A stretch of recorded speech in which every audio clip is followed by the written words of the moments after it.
Good morning students.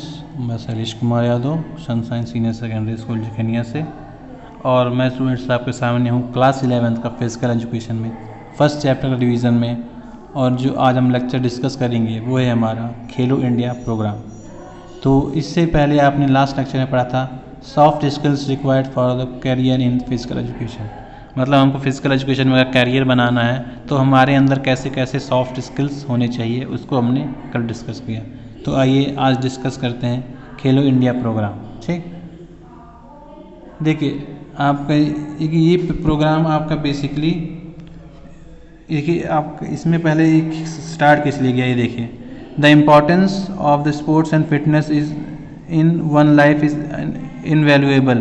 Playing sports indicate includes team spirit, develops strategy and analytical thinking, leadership skill, goal setting, risk taking। ठीक है, देखिए जैसे कि आप जानते हैं कि स्पोर्ट्स और फिटनेस की हर एक की लाइफ में एक अलग अलग इम्पोर्टेंस है। और स्पोर्ट्स में जो है आपका या फिजिकल एक्टिविटी में जो है आप वो उसमें आपकी कई चीज़ें इंक्लूड होती हैं, जैसे कि आपका कह सकते हैं team spirit, develop strategy and analytical thinking. इसमें आप कैसे स्ट्रेटजी बनाएंगे, किस तरह की प्लानिंग बनाएंगे, उसको कैसे आप गेम के दौरान इम्प्लीमेंट कैसे करेंगे, इसके बारे में क्या क्या आपको थिंकिंग करनी है।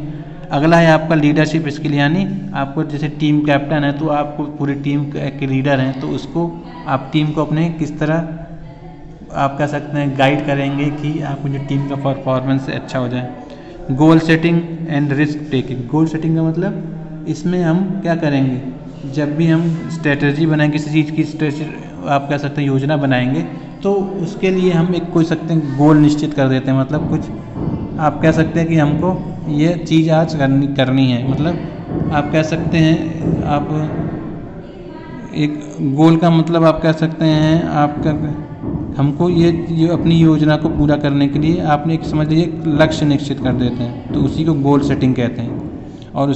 और रिस्क टेकिंग मतलब और रिस्क जो कैलकुलेटेड अमाउंट में रिस्क कैसे लिया जाए ये भी इसी का एक हिस्सा है। ठीक, a fit and healthy individual leads to an equal healthy society and strong nation. देखिए जो आपका कोई एक आपका फिट या हेल्दी इंडिविजुअल कोई पर्सन है वो आपका हेल्थ सोसाइटी को और नेशन को स्ट्रॉन्ग बनाएगा। तो स्टूडेंट्स अब आगे देखते हैं कि इसी के रिगार्ड में जैसे यानी इसी के देखते हुए हमारा जो खेलो इंडिया प्रोग्राम एक है वो हमारा इंट्रोड्यूस किया गया हमारे इंडिया में। ठीक, तो देखिए इसमें आपका क्या बेसिकली ये आपका जो प्रोग्राम स्टार्ट किया गया कि इसमें जो हमारे इंडिया में जो हिडन टैलेंट्स हैं, जो छिपे हुए टैलेंट्स हैं, यानी कह सकते हैं जो हमारे जो ज़मीनी स्तर से ग्राउंड रूटेड ज़मीन से जुड़े जितने भी आप कह सकते हैं लोग हैं जो अपने कुछ अच्छे खिलाड़ी हैं लेकिन उनको प्लेटफॉर्म ना मिलने की सही प्लेटफॉर्म ना मिलने की वजह से वो अपना जो कह सकते हैं कैपेबिलिटी जो है, अपना जो टैलेंट है वो आप नहीं दिखा सकते हैं दुनिया को। तो खेलो इंडिया प्रोग्राम क्या करता है, वैसे आपके पास जो कह सकते हैं जो खिलाड़ी होते हैं उनको एक स्ट्रॉन्ग प्लेटफॉर्म प्रोवाइड करता है और उनकी ट्रेनिंग की व्यवस्था भी करता है।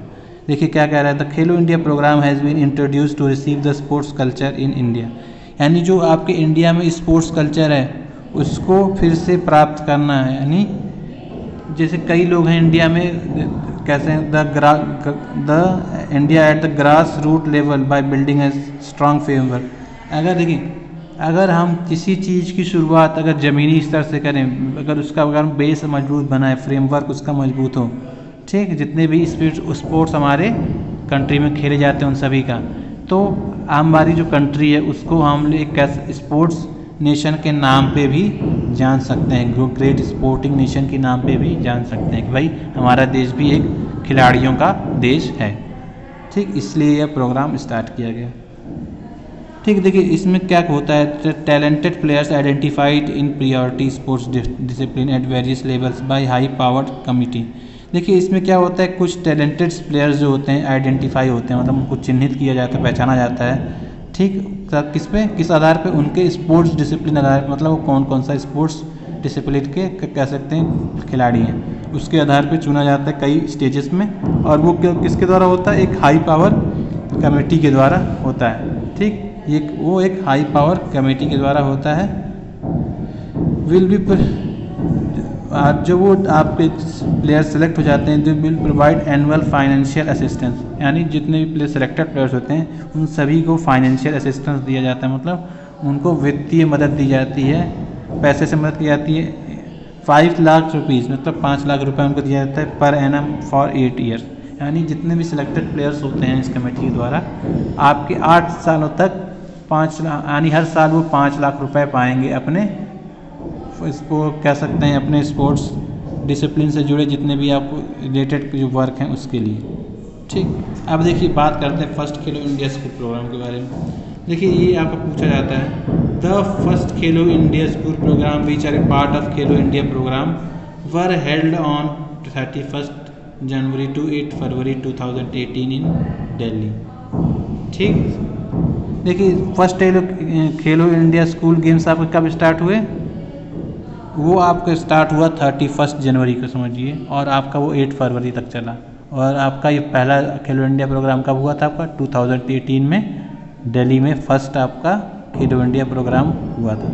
ठीक, इसमें क्या होता है कि in which athletes under 17 age will invited to participate across 16 discipline. इसमें क्या होता है, जो आपके ऐसे खिलाड़ी एथलीट्स जिनकी उम्र 17 साल से कम है उनको इनवाइट बुलाया जाता है 16 डिसिप्लिन, मतलब 16 अलग अलग जो स्पोर्ट्स डिसिप्लिन है, अलग अलग तरह के स्पोर्ट्स हैं, उसमें पार्टिसिपेट करने के लिए पूरी कंट्री से बुलाया जाता है, जिसमें आपका आर्चरी कह सकते हैं, जिसमें तीरंदाजी, athletics, badminton, basketball, boxing, football, gymnast, hockey, judo, kabaddi, kho kho, shooting, swimming, volleyball, ये सब आपके क्या हैं? ये सब कुछ आपके ऐसे डिसिप्लिन्स हैं, मतलब ऐसे खेल हैं जिनमें जो आपके जो प्लेयर्स होते हैं उनको इनवाइट किया जाता है कि आएँ वो और पार्टिसिपेट करें। ठीक, अब बात करते हैं इसके ऑब्जेक्टिव्स के बारे में। देखिए प्ले फील्ड डेवलपमेंट। ठीक, देखिए इसमें क्या है आपका to find the possible area for development of standardized and safe play fields. देखिए इसमें क्या है, हमको प्ले फील्ड डेवलपमेंट का मतलब यह है कि हमको उन सब एरियाज़ में काम करना, उन सब एरियाज़ को मतलब खोजना है, उन कमियों को खोजना है जो हमारे खेल को डेवलपमेंट में आप कह सकते हैं ज़रूरी है, जो हमारे खेल के स्टैंडर्ड को ग्राउंड पे प्ले फील्ड पे इंक्रीज़ कर, स्टैंडर्ड परफॉर्मेंस को इंक्रीज़ कर सकते हैं। वैसा जो आप कह सकते हैं आपके जो पॉसिबल वो आपके प्रॉब्लम्स हैं या कुछ कमियां हैं उसको ढूंढना और उसको डेवलप करना, उसको करेक्ट करना, जिससे हमारा जो परफॉर्मेंस का लेवल है वो बेटर हो सके। नेक्स्ट इसके आगे देखिए क्या है, कम्युनिटी कोचिंग डेवलपमेंट। ठीक, इसमें क्या होता है, इसमें किसी भी एक्सपीरियंस, किसी भी रिलेटेड स्पोर्ट्स से जुड़े किसी भी एक्सपीरियंस खिलाड़ी की मदद से, जो पुराने खिलाड़ी रह चुके हैं उनको एज ए कोच हम इसमें आप अपॉइंट कर दिया जाता है। और वो क्या करते हैं, कुछ लोगों को एक समूह बना के उनको आप कह सकते हैं ट्रेनिंग देते हैं, कोचिंग प्रोवाइड करते हैं। ठीक, स्टेट लेवल खेलो इंडिया सेंटर्स। अब देखिए खेलो इंडिया प्रोग्राम में क्या है भाई, एक नेशनल प्रोग्राम है आपका, तो ये आपका इंडिया एक बहुत बड़ी कंट्री है तो वो हर जगह आपकी जा नहीं सकता है। तो उसने क्या किया कि उसने हर स्टेट में अपना स्टेट लेवल खेलो इंडिया सेंटर्स को डेवलप किया है। ठीक, जिससे वो क्या करते हैं, स्टेट से जितने भी आपके जो खेलो इंडिया प्रोग्राम के सेंटर्स हैं वो उस रिलेटेड स्टेट से जितने भी आपके कह सकते हैं टैलेंटेड प्लेयर्स हैं उनको ढूंढते हैं और उनके ट्रेनिंग की व्यवस्था करते हैं। ठीक, अगला है आपका एनुअल स्पोर्ट्स कंपटीशन। ठीक, देखिए इसमें क्या होता है, ये जो खेलो इंडिया प्रोग्राम है वो हर साल कई सारे एनुअल स्पोर्ट्स यानी स्पोर्ट्स कई सारे कंपटीशन ऑर्गेनाइज करवाता है, जिससे उनके दो काम होते हैं, जिससे उनका जो स्पोर्ट्स कंपटीशन होता है उसको बढ़ावा मिलता है, उसको आपका सब प्रोत्साहन मिलता है, और जो प्लेयर्स होते हैं वो भी हमेशा तैयार रहते हैं। ठीक, अगला है आपका टैलेंट सर्च। फिफ्थ आपका टैलेंट सर्च एंड डेवलपमेंट। देखिए इस प्रोग्राम का मेन मकसद क्या है कि आपका जो नए यंग टैलेंट हैं, जो आपका हो सकता है कि आने वाले फ्यूचर में कह सकते हैं एक बहुत ही कैपेबल स्पोर्ट्स पर्सन अगर वो बन सकते हैं, तो उनको ढूंढना और उनके लिए ट्रेनिंग प्रोवाइड करवाना, उनको ट्रेनिंग की फैसिलिटी देना। अगला आपका देखिए 6th पॉइंट क्या कह रहा है, utilization and upgradation of sports infrastructure. जो हमारे जो कह सकते हैं जो आपका स्पोर्ट्स का इंफ्रास्ट्रक्चर है, जो हमारा कह सकते हैं जो खेल जो बुनियादी ढांचा है, ठीक, तो उसमें क्या यूटिलाइजेशन करना, मतलब उसमें थोड़ा सा ऐसी चीज़ों को खोजना कि जिसको हम अपग्रेड कर सकते हैं, जिसमें हम सुधार ला तकनीकी रूप से सुधार ला सकें या जैसे भी ला सकें।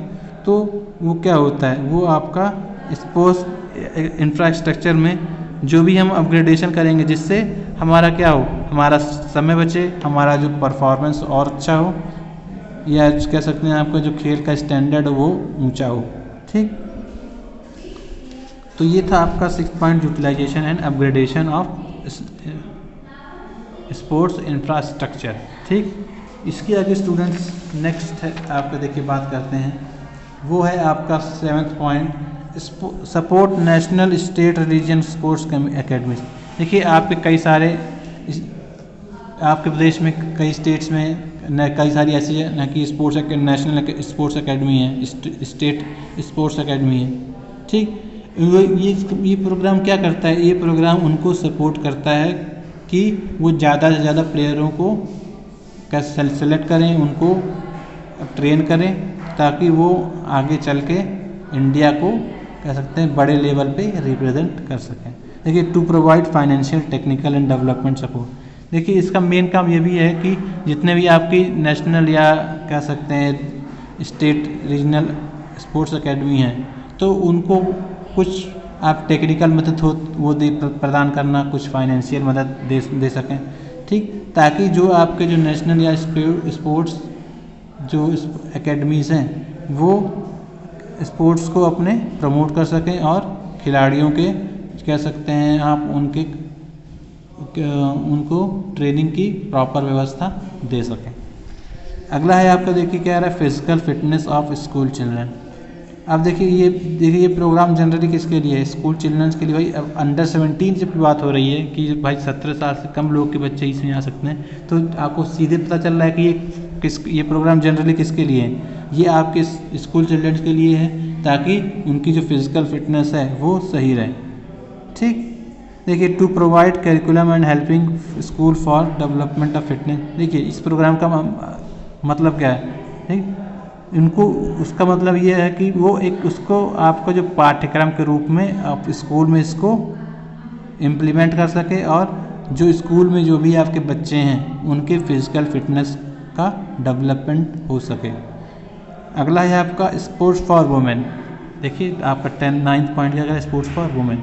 इसमें देखिए जनरली क्या होता है, हमारा जो देश है इसमें वहाँ पे जो वुमेन्स होती हैं वो इतना कह सकते हैं ज़्यादा आप कह सकते नंबर्स में स्पोर्ट्स में पार्टिसिपेट नहीं करती, क्योंकि कुछ हमारे सोसाइटी की ये आप कह सकते हैं सबसे बड़ी कमी है।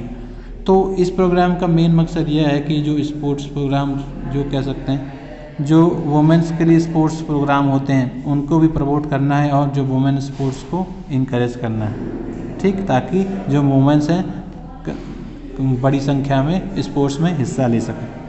अगला है आपका sports among people with disabilities.